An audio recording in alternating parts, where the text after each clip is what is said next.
ako kay Marciel. So, ilalagay ko sa vlog kung saan.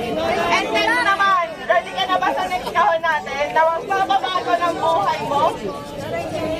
Ready ka na ba sa...